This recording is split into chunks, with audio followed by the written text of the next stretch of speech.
Ladies and gentlemen, America Iran ಯುದ್ಧದ ಪರಿಣಾಮ ಇಡೀ ವಿಶ್ವದ ತುಂಬ ಗೋಚರಿಸ್ತಾ ಇದೆ. ಭಾರತ ಸೇರಿದಂತೆ ಏಷ್ಯಾದ ಪೂರ್ವ ರಾಷ್ಟ್ರಗಳಲ್ಲಿ ಅಕ್ಷರಶಃ ತೈಲ ತುರ್ತು ಪರಿಸ್ಥಿತಿ ನಿರ್ಮಾಣವಾಗ್ಬಿಟ್ಟಿದೆ. ನಮ್ಮ ದೇಶವೂ ಕೂಡ ಈ ತೈಲಾಘಾತಕ್ಕೆ ತತ್ತರಿಸಿದೆ. ಈ ಹಿನ್ನೆಲೆಯಲ್ಲಿ ಪ್ರಧಾನಿ ನರೇಂದ್ರ ಮೋದಿ ಅವರು ಇಂದು ಎಲ್ಲಾ ರಾಜ್ಯಗಳ ಮುಖ್ಯಮಂತ್ರಿಗಳೊಂದಿಗೆ ಆನ್ಲೈನ್ನಲ್ಲಿ ವಿಶೇಷ ಮೀಟಿಂಗ್ ಅನ್ನು ನಡೆಸಲಿದ್ದಾರೆ.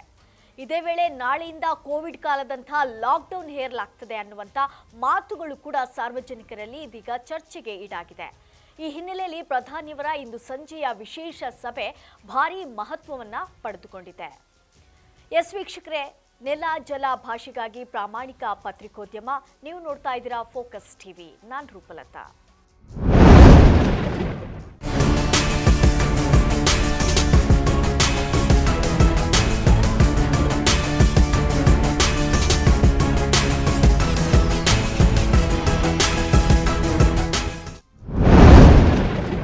ಬನ್ನಿ, ಈ ಬಗ್ಗೆ ಹೆಚ್ಚಿನ ಮಾಹಿತಿಯನ್ನ ನೀಡಲು ನಮ್ಮೊಂದಿಗೆ ನಮ್ಮ ಪ್ರತಿನಿಧಿ ಹಬೀಬ್ ದಂಡಿ ನಮ್ಮ ಡೆಸ್ಕ್ನಿಂದ ನೇರ ಸಂಪರ್ಕದಲ್ಲಿದ್ದಾರೆ. ಅವ್ರ ಜೊತೆ ಮಾತಾಡ್ತಾ ಹೋಗೋಣ. ಈಗ ಪ್ರಧಾನಿ ಮೋದಿ ಅವರು ಇಂದು ಸಂಜೆ ಎಲ್ಲಾ ರಾಜ್ಯಗಳ ಒಂದು ಮುಖ್ಯಮಂತ್ರಿಗಳ ಜೊತೆ ಮೀಟಿಂಗ್ ಅನ್ನ ಕರೆದಿದ್ದಾರೆ. ಆನ್ಲೈನ್ ಮೀಟಿಂಗ್ ಅನ್ನ ಕರೆದಿರುವಂಥದ್ದು. ಸೊ ಏನೆಲ್ಲ ವಿಷಯಗಳ ಬಗ್ಗೆ ಇವತ್ತು ಚರ್ಚೆ ಆಗುವಂತ ಸಾಧ್ಯತೆ ಇದೆ ಹಬೀಬ್?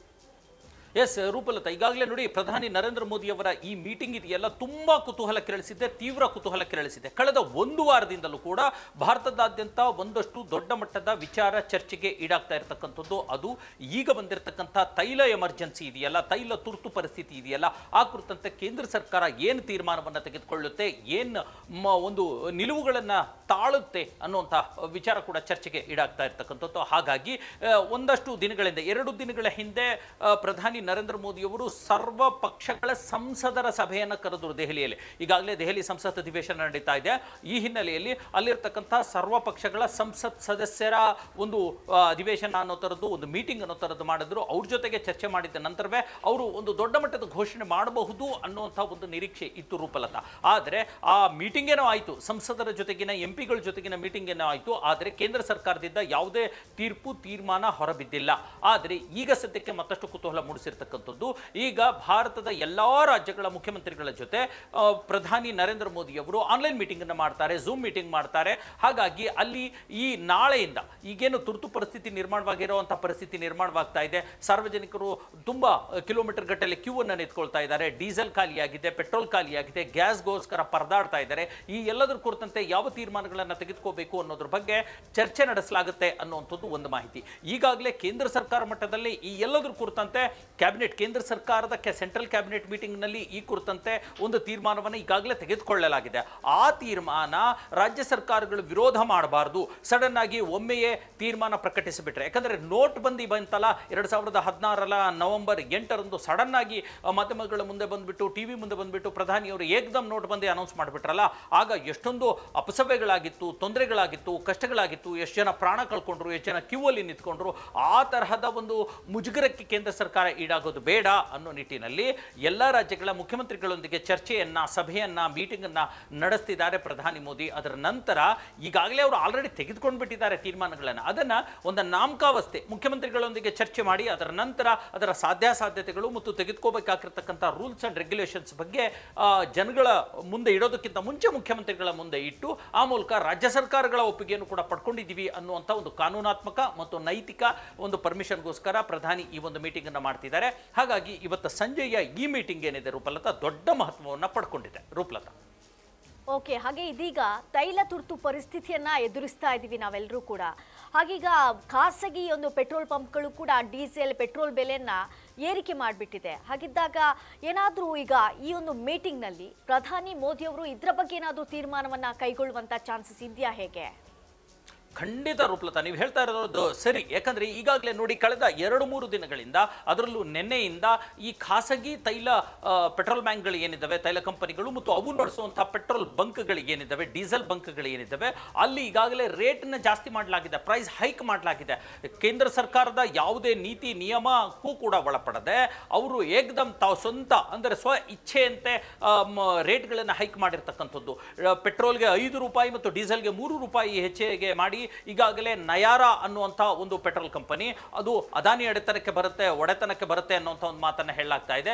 ಜೊತೆಗೆ ಶೆಲ್ ಅನ್ನುವಂಥ ಒಂದು ಕಂಪನಿ, ಈ ತರದ ಖಾಸಗಿ ಕಂಪನಿಗಳು ಈಗಾಗಲೇ ತೈಲ ದರವನ್ನು ಏರಿಕೆ ಮಾಡಿಬಿಟ್ಟಿದ್ದಾವೆ. ಸಾರ್ವಜನಿಕರಿಗೆ ಇದರಿಂದ ಬರೆ ಬಿದ್ದಿದೆ. ಆದರೆ ಈ ಸದ್ಯಕ್ಕೆ ಒಂದು ಕೇಂದ್ರ ಸರ್ಕಾರದ ಆಡಳಿತಕ್ಕೆ ಒಳಪಟ್ಟಿರ್ತಕ್ಕಂಥ ಹಿಂದೂಸ್ತಾನ್ ಪೆಟ್ರೋಲಿಯಂ ಆಗಿರಲಿ, HP ಅನ್ನುವಂಥದ್ದು, ಅದರ ಜೊತೆಗೆ ಇಂಡಿಯನ್ ಆಯಿಲ್ ಅನ್ನುವಂಥ ಆ ಒಂದು ತೈಲ ಸಂಸ್ಥೆಗಳಾಗಿರಲಿ, ಇಲ್ಲಿವರೆಗೂ ಯಾವುದೇ ರೀತಿಯ ಹಣದ ದರವನ್ನು ಏರಿಕೆ ಮಾಡಿಲ್ಲ.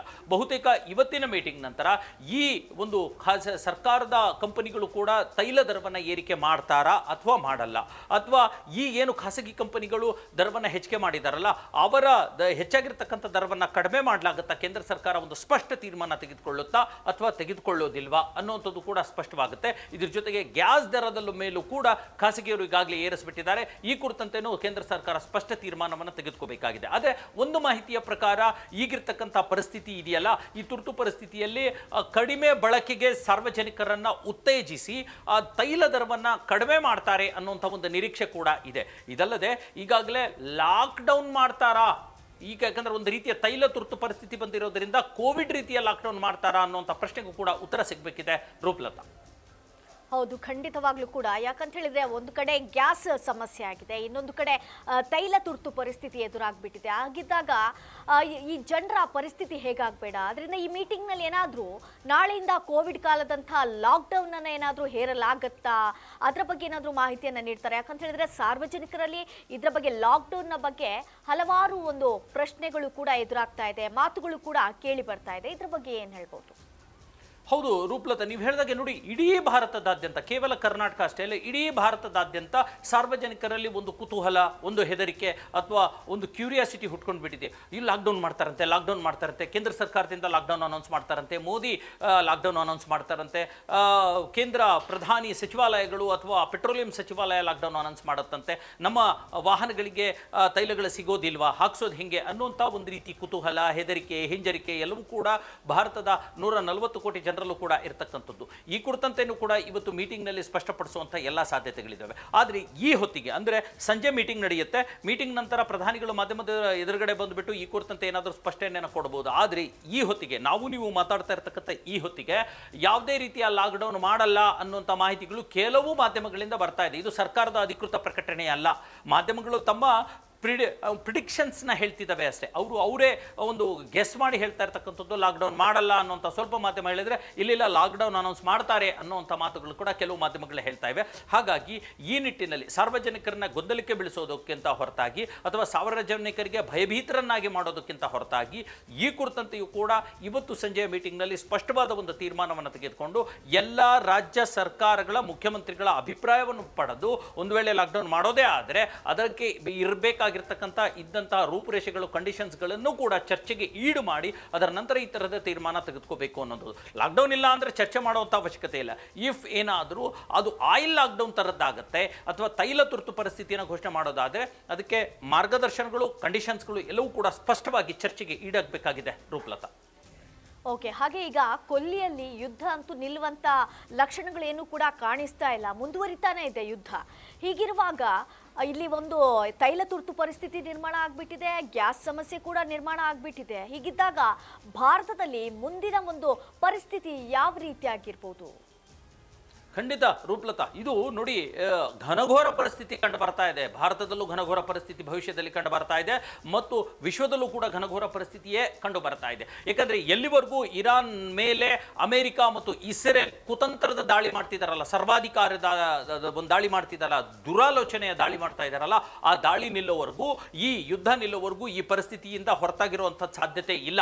ಯಾಕಂದ್ರೆ ಈಗ ನೋಡಿ, ಅಮೆರಿಕದವರು ಸ್ವತಃ ಕಾಲ್ ಕರ್ಕೊಂಡು ಜಗಳಕ್ಕೆ ಬಂದು ಇರಾನ್ ಅವರ ಮೇಲೆ ಯುದ್ಧ ಮಾಡಿ ಸಾಕಷ್ಟು ಅನಾಹುತ ಮಾಡಿ ಸಾವು ನೋವುಗಳನ್ನ ಮಾಡಿ ಈಗ ಮತ್ತೆ ಅವರು ಕದನ ವಿರಾಮದ ಮಾತುಗಳನ್ನು ಆಡ್ತಾ ಇದ್ದಾರೆ.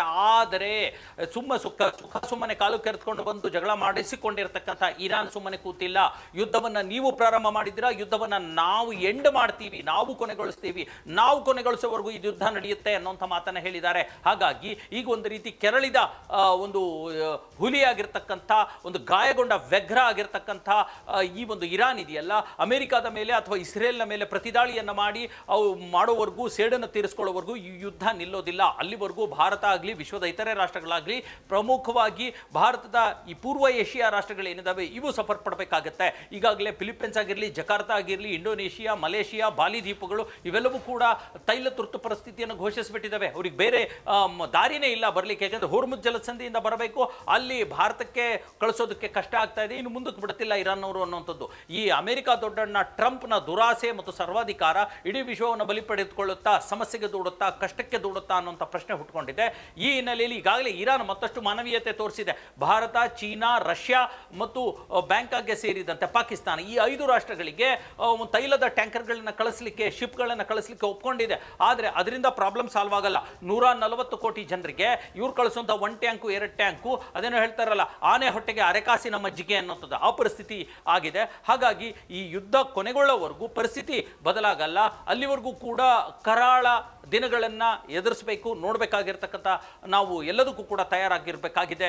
ಈ ಹಿನ್ನೆಲೆಯಲ್ಲಿ ಕೇಂದ್ರ ಸರ್ಕಾರ ಸ್ಪಷ್ಟ ತೀರ್ಮಾನ ಮತ್ತು ಸ್ಪಷ್ಟ ವಿದೇಶಿ ನೀತಿ, ಯಾರು ನಮಗೆ ಅನುಕೂಲಸ್ಥರು, ಆ ದೂರದಲ್ಲಿ ನಿಂತ್ಕೊಂಡು ಜಗಳ ಮಾಡ್ತಿರ್ತಕ್ಕಂಥ, ಯುದ್ಧಕ್ಕೆ ಪ್ರೇರೇಪಣೆ ಮಾಡ್ತಿರ್ತಕ್ಕಂಥ ಅಮೆರಿಕ ನಮಗೆ ಮುಖ್ಯನಾ, ಅಥವಾ ಫಾದರ್ಲ್ಯಾಂಡ್ ಅಂತ ಕರೆಸ್ಕೊಳ್ಳುವಂಥ ಅಲ್ಲಿ ಹಿಂದೂಸ್ತಾನದ ನಂಬಿಕೆಗಳಾಗಿರ್ತಕ್ಕಂಥ ವಿಗ್ರಹಾರಾಧನೆಯನ್ನು ವಿರೋಧಿಸುವಂಥ ಮತ್ತು ಗೋವುಗಳನ್ನು ಅಥವಾ ಈ ಬೀಫ್ ಅಂತ ಏನು ಹೇಳ್ತೀವಿ ಅದನ್ನು ರಾಜಾರೋಷವಾಗಿ ತಿಂತ ಭಾರತೀಯರನ್ನ ಒಂದು ಕಡೆಗಣಿಸಿ ತುಚ್ಛೀಕರಿಸಿ ಮಾತನಾಡುವಂಥ ಯಹೂದಿ ರಾಷ್ಟ್ರ ಆಗಿರ್ತಕ್ಕಂಥ ಇಸ್ರೇಲ್ಗೆ ನಾವು ಅಲ್ಲಿ ಪಾದ ನೆಕ್ಕಬೇಕಾ, ಅಥವಾ ನಮಗೆ ಕಷ್ಟಕ್ಕೆ ಆಗ್ತಾ ಇರ್ತಕ್ಕಂಥ ಇರಾನ್ ನಮಗೆ ಹಡಗುಗಳನ್ನ ಕಳಿಸ್ಕೊಡ್ತಾ ಇದೆ, ತೈಲ ಹಡಗುಗಳನ್ನ, ನಾವು ಇರಾನ್ ಬೆಂಬಲಕ್ಕೆ ನಿಂತ್ಕೋಬೇಕಾ ಅನ್ನುವಂಥ ದೂರದೃಷ್ಟಿ, ದೂರಾಲೋಚನೆ ಮಾಡಬೇಕಾಗಿದೆ. ಆದರೆ ಇವತ್ತಿನ ಕೇಂದ್ರ ಸರ್ಕಾರ, ಬಿಜೆಪಿ ಸರ್ಕಾರ, ಇಲ್ಲಿನ ಕೋಮು ಮನಸ್ಥಿತಿ ಇದೆಯಲ್ಲ, ಆ ಸರ್ಕಾರದ ನಡೆಸ್ತಾ ಇರತಕ್ಕಂಥ ಕೋಮು ಮನಸ್ಥಿತಿ, ಆ ಮನಸ್ಥಿತಿ ಮತ್ತು ಕೋಮು ವಿಷ ಬದಲಾಗುವವರೆಗೂ ಭಾರತದ ಜನರ ಕಷ್ಟವನ್ನ, ಆ ಸಮಸ್ಯೆಯನ್ನು ಎದುರಿಸಬೇಕಾಗಿದೆ. ಇದು ಇವತ್ತಿನ ಪರಿಸ್ಥಿತಿ. ರೂಪಲತಾ.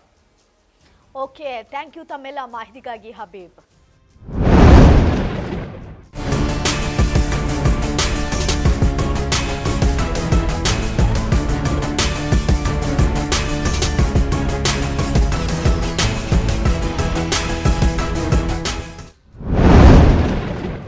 ನೋಡಿದ್ರಲ್ಲ ವೀಕ್ಷಕರೇ, ಈ ಒಂದು ತೈಲ ತುರ್ತು ಪರಿಸ್ಥಿತಿ ಆಗಿರ್ಬೋದು, ಹಾಗೆ ಗ್ಯಾಸ್ನ ಒಂದು ಸಮಸ್ಯೆಗಳಾಗಿರ್ಬೋದು, ಇದೆಲ್ಲವೂ ಕೂಡ ಒಟ್ಟಿಗೆ ಬಂದ್ಬಿಟ್ಟಿದೆ ಅಂತಾನೆ ಹೇಳ್ಬೋದು. ಹಾಗೆ ಇವತ್ತಿನ ಒಂದು ಮೀಟಿಂಗ್ನಲ್ಲಿ ಪ್ರಧಾನಿ ಮೋದಿ ಅವರು ಯಾವ ರೀತಿಯಾಗಿರುವಂತಹ ಒಂದು ಚರ್ಚೆಗಳನ್ನು ನಡೆಸ್ತಾರೆ, ಯಾವ ರೀತಿಯಾಗಿರುವಂತಹ ನಿರ್ಧಾರವನ್ನು ಕೈಗೊಳ್ತಾರೆ ಅಂತ ಕಾದು ನೋಡಬೇಕಾಗಿದೆ. ಇದು ಈ ಹೊತ್ತಿನ ಅಪ್ಡೇಟ್ಸ್. ನೆಲ ಜಲ ಭಾಷೆಗಾಗಿ ನೋಡ್ತಾ ಇರಿ ಫೋಕಸ್ ಟಿವಿ.